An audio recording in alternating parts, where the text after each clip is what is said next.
Baik, assalamualaikum warahmatullahi wabarakatuh. Waalaikumsalam. Baik, hari ini kembali lagi di hari Jumat di mata pelajaran basis data. Ya. Jadi hari ini di pertemuan keempat kita akan membahas database management system. Jadi sebelum itu marilah kita berdoa terlebih dahulu ya, biar pembelajaran kita hari ini bisa dapat keberkahan seperti itu. Ya. Jadi berdoa dimulai.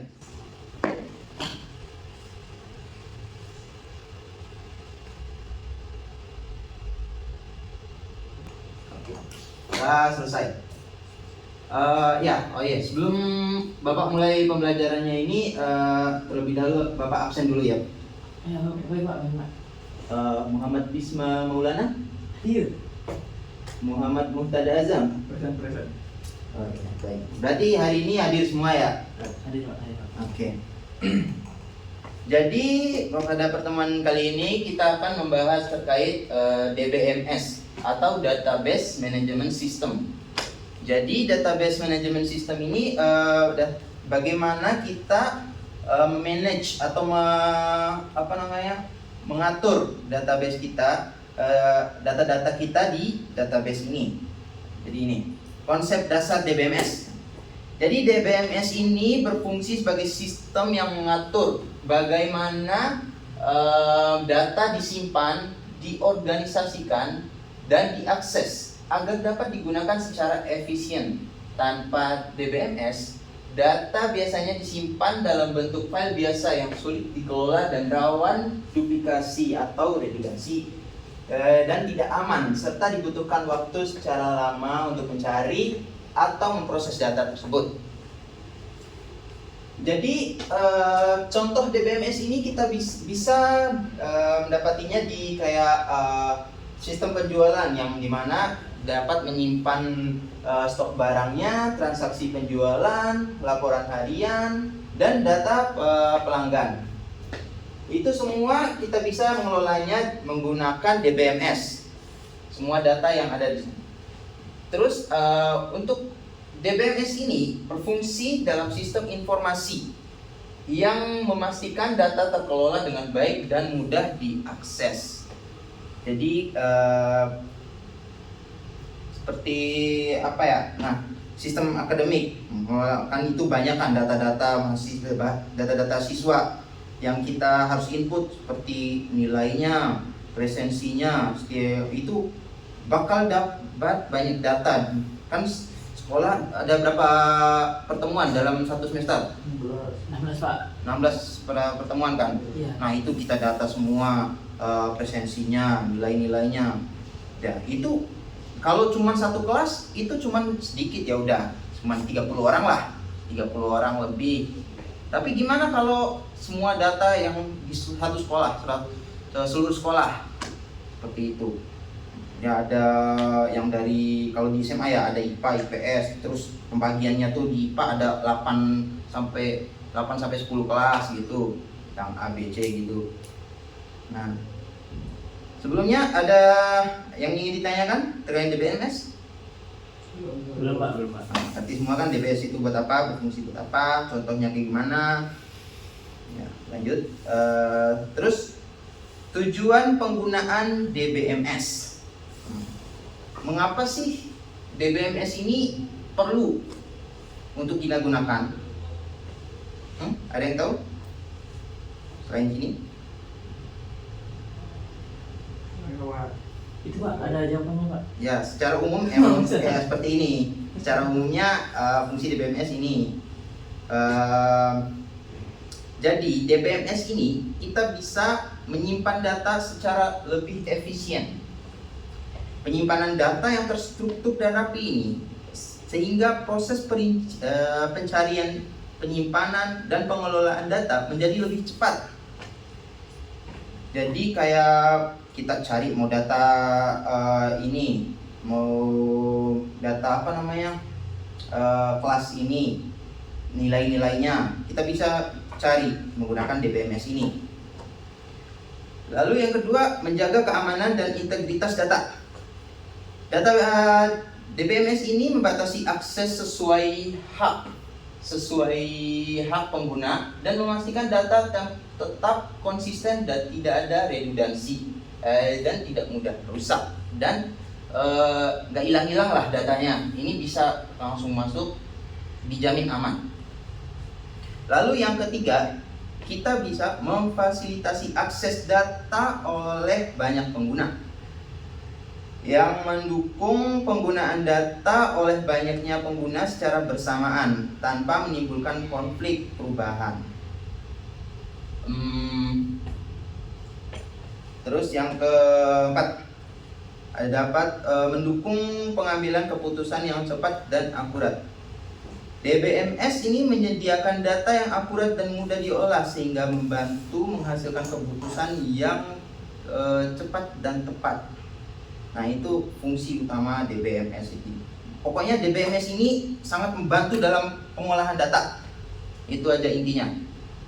Jadi kita tidak perlu repot-repot, misal kan dulu kan waktu zaman Bapak masih sekolah ya.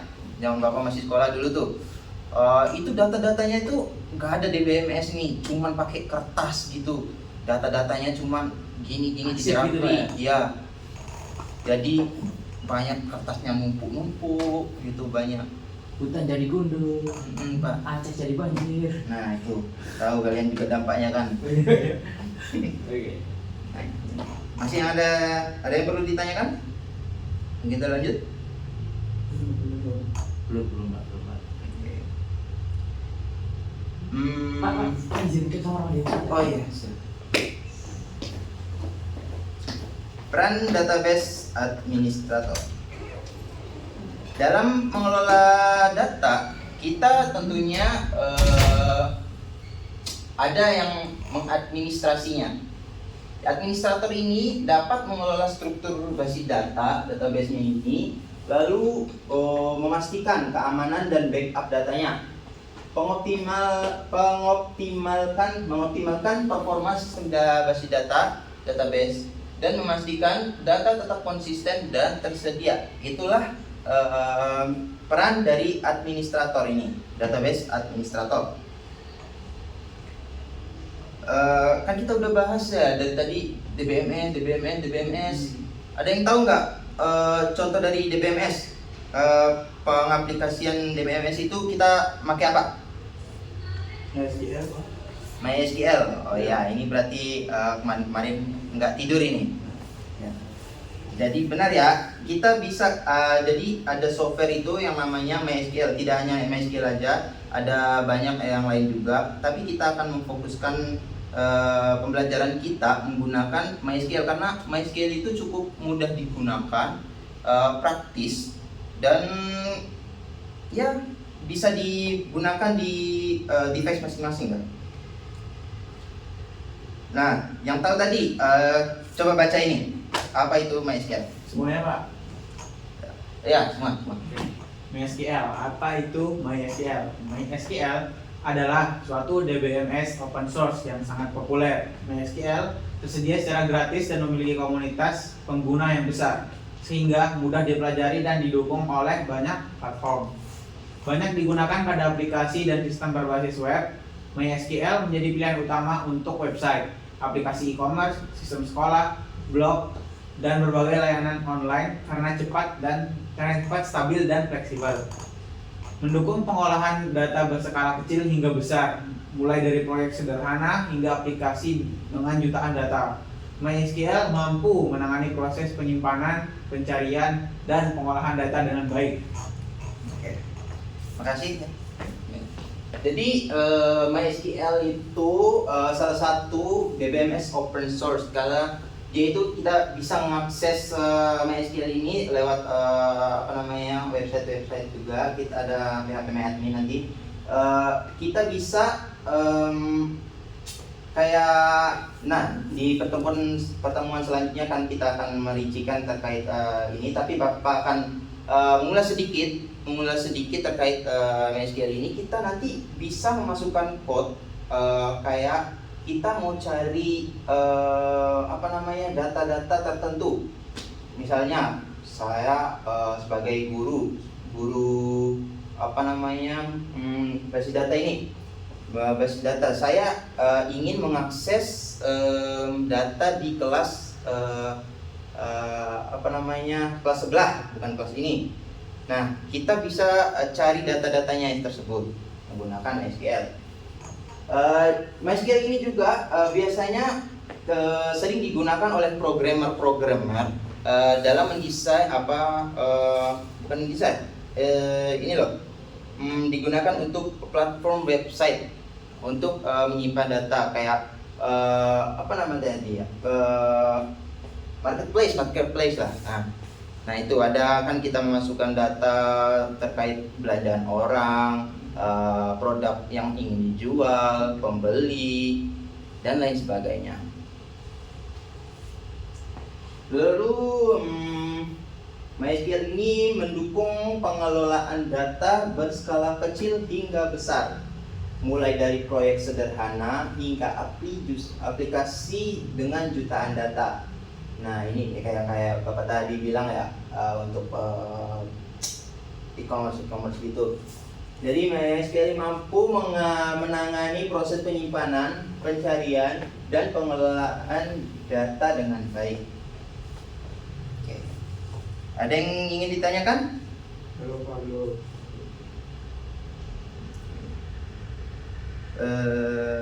Lalu ini ada komponen MySQL. Di MySQL terdapat 3 komponen utama yang sangat penting. Yang pertama itu ada MySQL Server. Jadi MySQL Server ini berfungsi sebagai pusat penyimpanan dan pemrosesan seluruh data di dalam database. Berfungsi sebagai pusat penyimpanan dan pemrosesan data dalam database.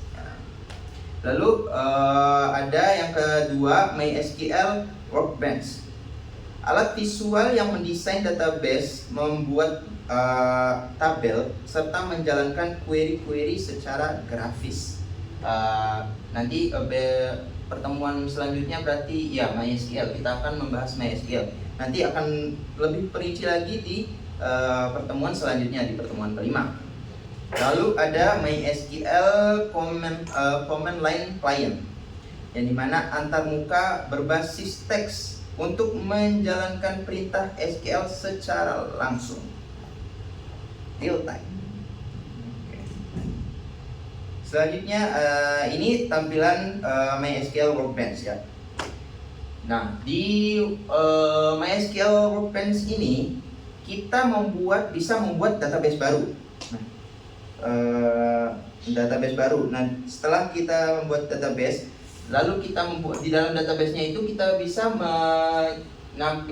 membuat tabel baru, lalu menjalankan perintah-perintah seperti ini. Kita akan mengcoding untuk mencari seperti ini, kayak delete from user dengan ID 1. Jadi dengan yang di dalam tabelnya itu yang ada ID-nya 1 akan dihapus di dalam tabel users.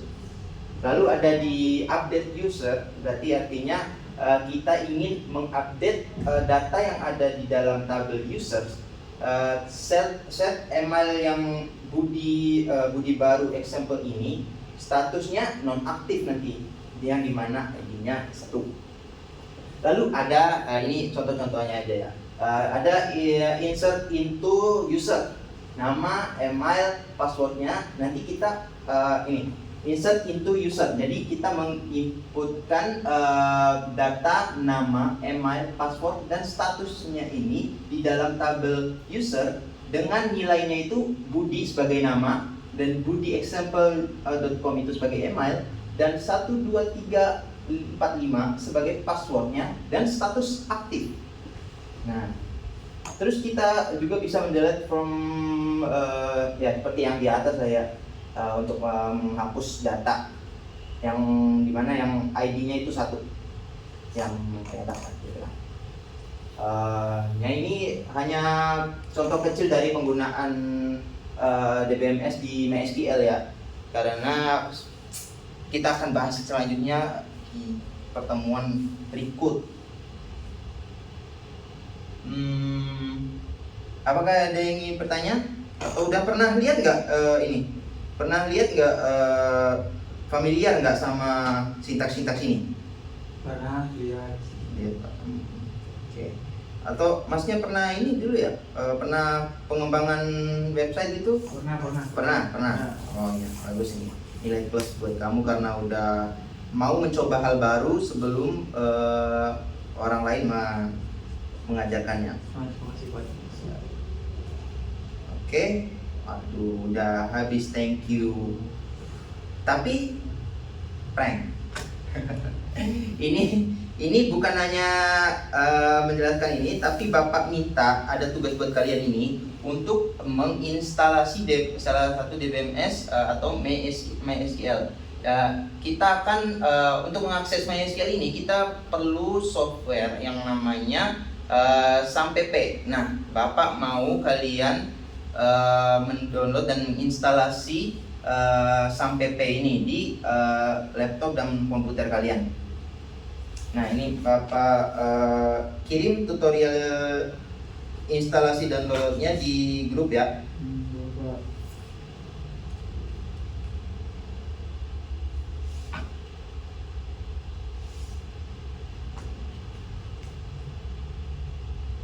Oke, apa sudah terkirim modul instalasinya? Coba. Sudah. Ini Bapak akan lihatin ya.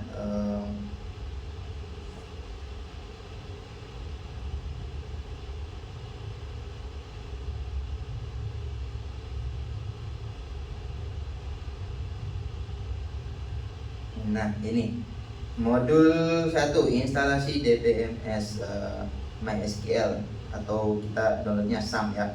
Di sini kita bisa ngikutin cara-caranya, langkah-langkahnya.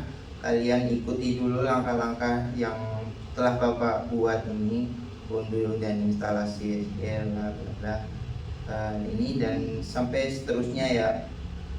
Ya, silahkan dulu dikerjakan. Bapak tunggu sampai berapa menit ya? 10 menit lah ya. Seperti jelas.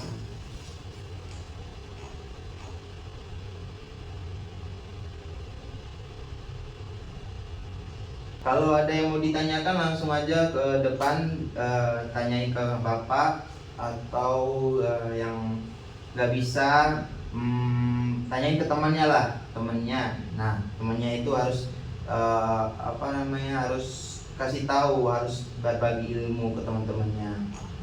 Jangan sombong, jangan pelit-pelitan lah ilmunya.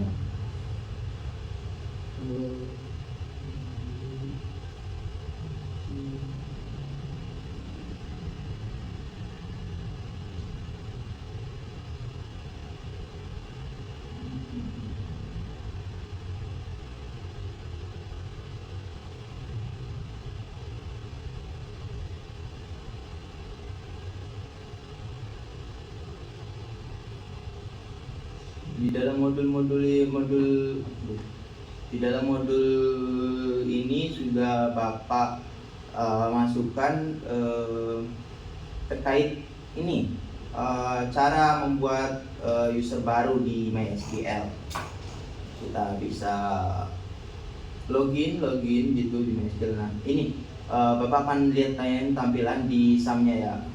Kalau kalian udah install nih, kalian mulai ini yang start yang Apache sama MySQL-nya dinyalain. Lalu yang di MySQL-nya ini kita admin nanti diarahin ke tampilan PHP MyAdmin. Nah, di sini kita bisa membuat database baru di sini. Lalu di dalam database-nya ini kita bisa buat juga tabel di dalamnya. Nah, ini kayak Bapak punya ini sensornya agak di sini. Bapak sudah memiliki database nih, yang Laravel nih, Bapak coba buat kemarin. Lalu di dalamnya ada apa namanya tabel students. Nah di dalam tabel student tuh ada yang namanya ID, NIM, nama, tempat lahir, tanggal lahir, fakultas. Nah ini nih di dalam tabelnya semua nih, kayak kolom-kolom buat di tabel nanti. Nah terus kita bisa coding atau ini menjalankan perintah-perintah SQL-nya di sini.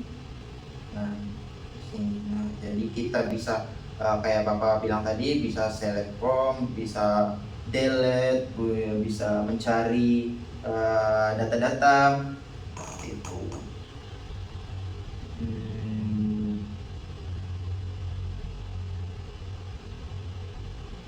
Ya.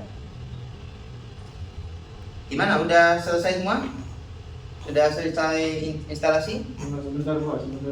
Oh iya, oke. Yang belum bisa dilanjutkan dulu ngikutin yang di modul Bapak kirim.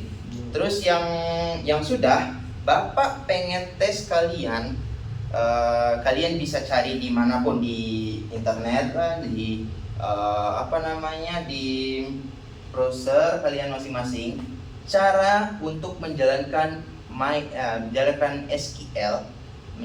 SQL ini di command prompt, di dalam command prompt. Itu tugas kalian yang udah bisa sekarang. Kalian bisa buka command prompt yang dimana Windows R aja, nanti bisa CMD ini. Nah, kan keluar command prompt. Nah, kalian akan membuka MySQL kalian itu di sini, mengakses database kalian, mengelola data kalian menggunakan ini. Yang penting bisa dulu lah kalian. Oke, baik. Karena ini udah selesai semua ya, Bapak ada satu tugas lagi buat kalian, buat dikerjain. Ini dikit aja. Kalian bisa scan ini, scan quizzes. Silahkan di scan ini untuk Bapak nilai apakah kalian ini benar-benar bisa, benar-benar mengerti terkait DBMS ini. Oke, sudah semua. Oke.